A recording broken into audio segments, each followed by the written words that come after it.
Hi guys, চলে এসেছি আবার একটা রেসিপি নিয়ে। এখন আমি শেয়ার করব চিলি চিকেনের রেসিপি। এখানে দেখতে পাচ্ছ আমি চিকেনের সলিড পিস নিয়ে নিয়েছি, আর এর মধ্যে দিয়ে দিচ্ছি পরিমাণ মতো নুন, কাঁচা লঙ্কা বাটা, আদা বাটা, আর সামান্য একটু গোলমরিচের গুঁড়ো, আর দিয়ে দেবো একটা ডিম। এই সব কিছু দিয়ে চিকেনটাকে একটু ভালোভাবে ম্যারিনেট করে নেব। আর এই ম্যারিনেট করা চিকেনটা টাইট করার জন্য দিয়ে দেবো সামান্য একটু কর্নফ্লাওয়ার। ম্যারিনেট করে বেশ কিছুক্ষণ আমি ঢাকা দিয়ে রেখে দেব। তারপর চিকেনগুলো আমি তেলে ফ্রাই করে তুলে নেব। আর এরপর আমি কড়াই দিয়ে দিয়েছি তেল, আর ফোড়নের জন্য দিয়ে দেব শুকনো লঙ্কা, রসুন। এরপর কেটে রাখা পেঁয়াজ, ক্যাপসিকাম, টমেটো কুচি, কাঁচা লঙ্কা কুচি সব কিছু কড়াইয়ের মধ্যে দিয়ে একটু ভালোভাবে ফ্রাই করে নেব।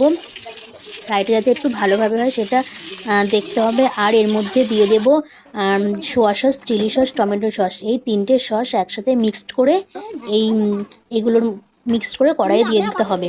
তারপর একটু ভালোভাবে নাড়াচাড়া করে সসটা একটু ভালোভাবে কষিয়ে নিতে হবে। বেশ কিছুক্ষণ ধরে আমি এটা নাড়াচাড়া করে ভালোভাবে একটু কষিয়ে নেব। তারপর দিয়ে দেব ফ্রাই করা চিকেনগুলো। এবার সব কিছু একটু ভালোভাবে নাড়াচাড়া করে পরিমাণ মতো দিয়ে দেব জল, আর নামানোর আগে দিয়ে দেব সামান্য একটু কর্নফ্লাওয়ার। ব্যাস, কিছুক্ষণ পর নামিয়ে নেব।